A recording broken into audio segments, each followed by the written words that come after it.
and welcome back to Clinical Psychology Community UK. My name is Holly and I am currently a second year trainee clinical psychologist in the UK. If you're watching this video, then congratulations on your DClin place. It's a massive achievement. Well done. You absolutely thoroughly deserve it. I'm really thrilled for you. And you should be super proud of everything that you've achieved so far. Well done. But today I'm going to run through some of my best tips for starting the DClin and kind of some bits around what to expect. Have done a few other videos on what my course has been like so far, and I've done a few weeks in the life, done a few different vlogs, I've done a few different videos talking about it. So there's lots of different stuff on the channel, so check it out. I also want to say, bear in mind that all courses are different. They run things differently in how they teach, how they run placements, how they conduct research. So my advice and my experiences are based on only one course out of 30 odd courses. So, you know, make sure that you are also talking to other trainees that are on the course already, the course themselves, looking at the information that they give you, because they'll give you lots of info as well.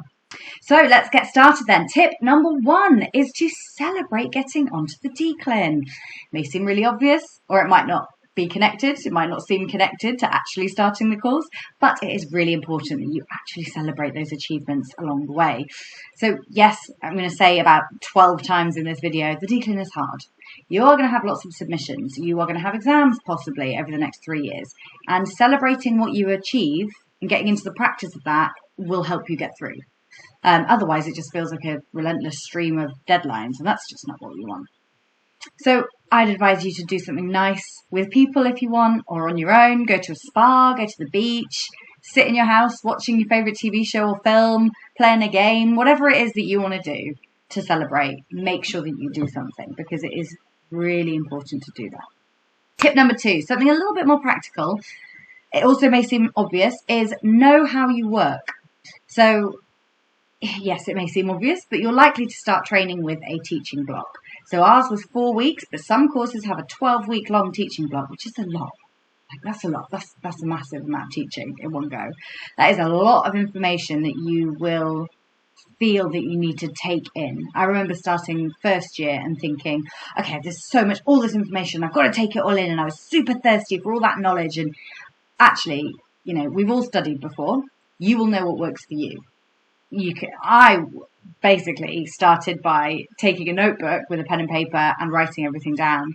I was missing stuff. I wasn't reading the notes. I don't even know where that notebook is now. It's just not something that's been useful. So that wasn't something that worked for me. Lots of people do that, and it works for you. Fab. It just doesn't work for me. So I now take my laptop and I look at the slides and I make notes on the slides. That takes us on to tip number 3. Use the support around you. Again, this may seem like a really obvious one, but the DClin is absolutely a marathon, not a sprint. And you will have 3 years to fulfill so many requirements.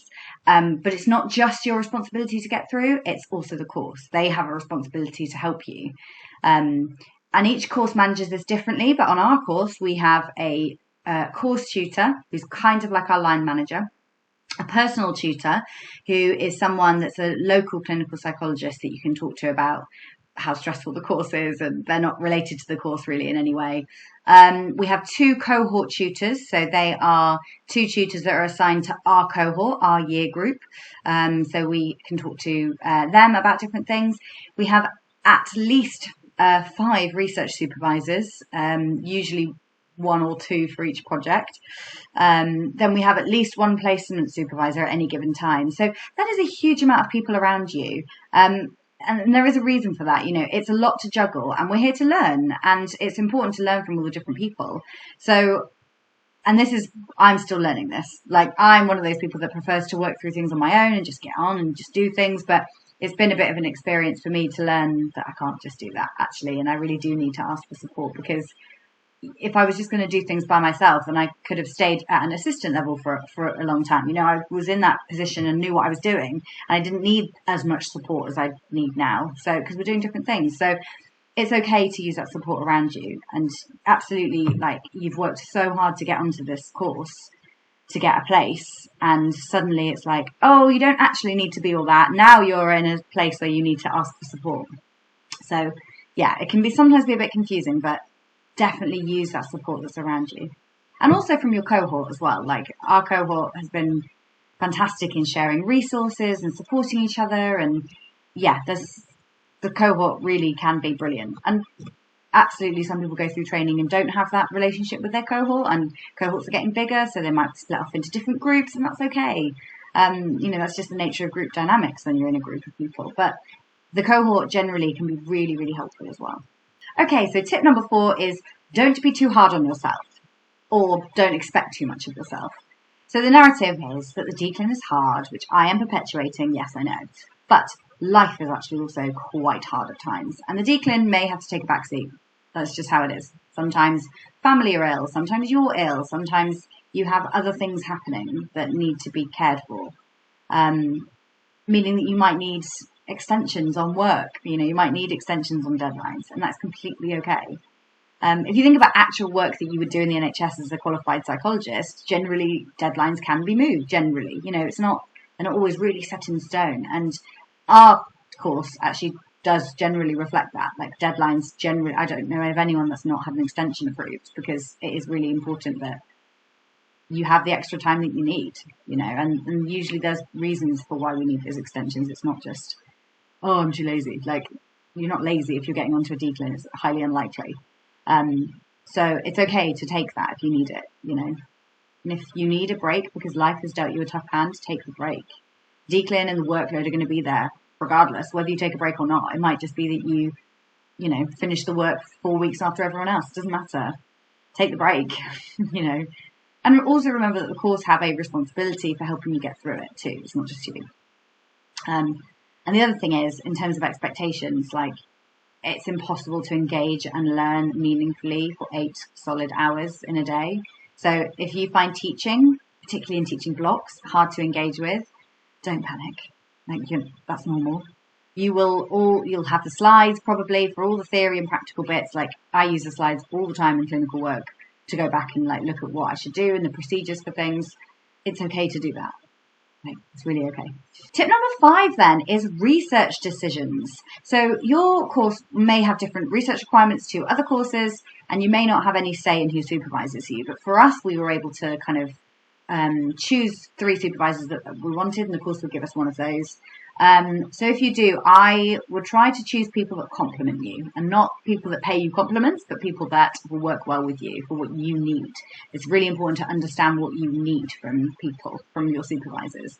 So I have quite limited knowledge in research, and conducting it and designing it and analysing data and all of those fun things. So I chose research supervisors that are on the research team, because I knew they'd be able to help me. I can come up with an idea, and I can, be really passionate about it, and I can learn all the stuff that I need about it. But actually, when it comes to the nuts and bolts of how to do research and how to analyse things, that's what I need the help with. So that was useful. But also, I chose topics that I'm interested in and that actually were related to my first placement, fortunately.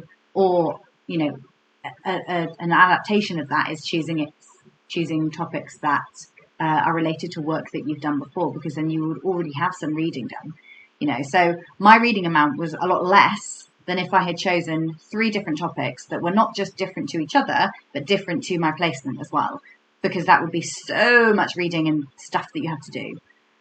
Whereas mine overlapped a bit, so that was helpful, and that's actually something our course recommends as well.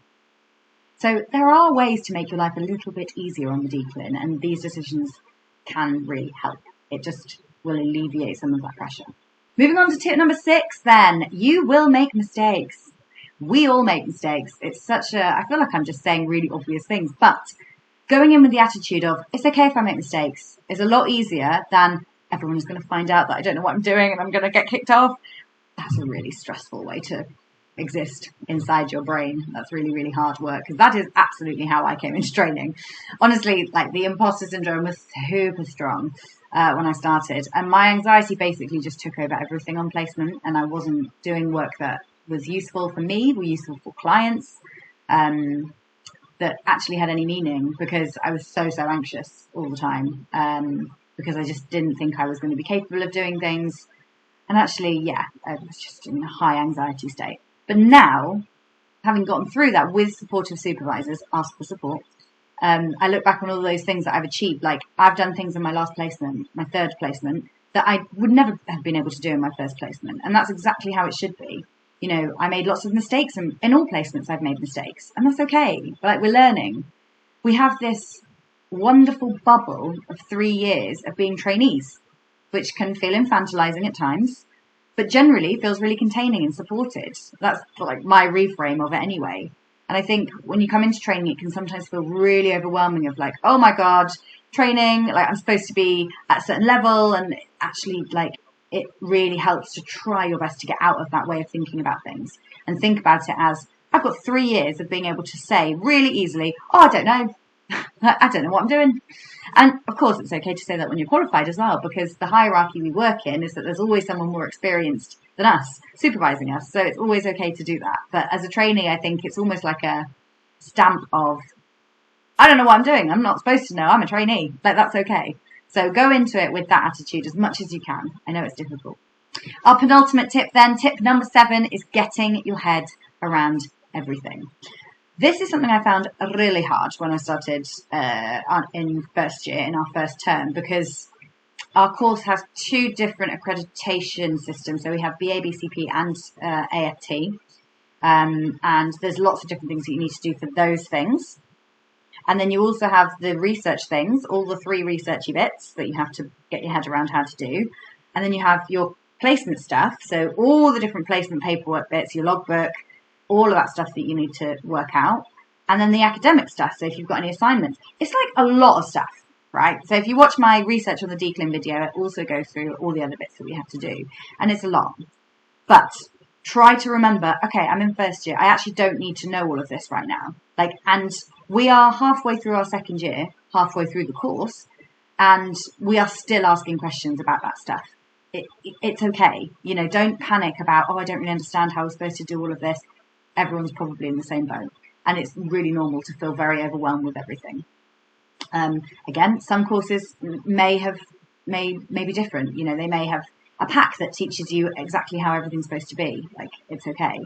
Our course has a handbook, which I imagine most courses will, and that sets out loads of different information, like all the information you could possibly need. Some of it's not in there, but usually you can find the answer in the handbook. So that's a good way to get your head around things. So you've got kind of 2 options if you're feeling really overwhelmed. A few options, I guess. You can either try and find out the answers, which can be quite stressful if you can't find the answers or it doesn't make sense. Like, it will all be okay. The course have done this hundreds of times, got people through things. Like, they will get you through. It's okay. They also have that responsibility, remember that. But you could also go, I'm not going to learn about any of this. I'm just not going to do it. And there's a lot of different options in between, I guess, for getting your head around things. But just know that there is a lot that goes into it.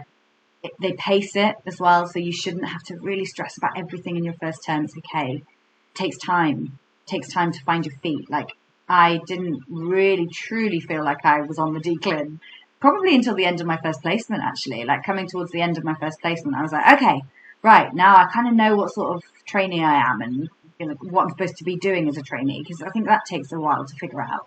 Because you're not an assistant anymore. You're not that level anymore, or a PWP. You know, you're not there. You're expected to have maybe a little bit more knowledge, like maybe, I don't know. But you're also then delivering therapy and you're learning to be a therapist. And like, there's just differences. So it takes a while to get your head around things and to work out what being a trainee is going to mean for you. And like how the DCLIN fits into your life. It's going to take time for all of that stuff to happen. So it's okay. Just, I'd remind you, if you're feeling overwhelmed, that's okay. And also, try and talk to your cohort, because most people are probably feeling quite overwhelmed as well. That is one massive thing. Our cohort are really, really good at, if I ever say to pretty much anyone, I think anyone in my cohort, I would say to anyone, oh, I'm feeling really stressed. And they'd be like, oh, me too. You know, it is a really stressful process. And it can take time to get your head around things. But once it kind of starts to click, you'll be like, okay, cool. And that brings me on to my last tip, again, which might seem like an obvious one, but it's relish the bits that you enjoy. So the DCLIN is super varied and full, and you're bound to not like every aspect of it. Like, that's quite rare, I would say, to like absolutely every aspect of what you do. So it might be a placement in an area that you're not really that interested in, or a research project that like doesn't excite you massively to do. But when you have handed something in, or you have had a really good session with a client on placement, or you have had a really good team meeting, or you have handed in, any little aspect of things that you've done that you're like, yeah, I've smashed this, actually really try and take time to think about, wow, like I'm really glad that I've done this, and think about all the things that you enjoy and what you've achieved. And it is much easier said than done. Like, I'm a work in progress. I'm still one of those people that will skip over nice feedback from a supervisor. I really, really am trying to get better at that. But it makes a tremendous difference to the way that you feel about yourself as a trainee. And it really does help with that old imposter syndrome, to really be thinking, I could not have done these things at the start of training, or even the things that you do in first year on training. Like, could you have done that 2 years ago? Could you have done that 4 years ago? No, you're developing, and that can be really, really helpful. And I do think this is particularly relevant as you move through training as well. So we've just handed in one of our 3 research projects, and that feels like a big weight off, frankly, because now we've only got 2 projects to do, to focus our time on, and placement and all the other bits, but it's only 2 compared to 3. So it does feel a lot better, and I've given myself a little bit of a break. So like, I haven't been working evenings and weekends as much in the last month after the hand-in, because actually, like, you need to take those times, and I'm relishing. Actually, I've worked really hard on that. I managed to get it in a little bit early. Like, it's great, and I'm going to take that time to relax. It's super important that you do that, because it's inevitable. Anyway, I'd be really interested if anyone else had any other tips that they would consider. Pop them down in the comments below, and I will always try and share them as well. And make sure you give us a subscribe, click the bell, and also have a little follow of us on Instagram, because we do a monthly Q&A. We try and do a weekly diary of what the training week has been like, and a few other little bits as well. And I always ask for video content. So thank you so much to everyone on Instagram that voted for this video as well. Take care, and I really, really hope you enjoy the time that you have before training starts. Take care. Bye-bye.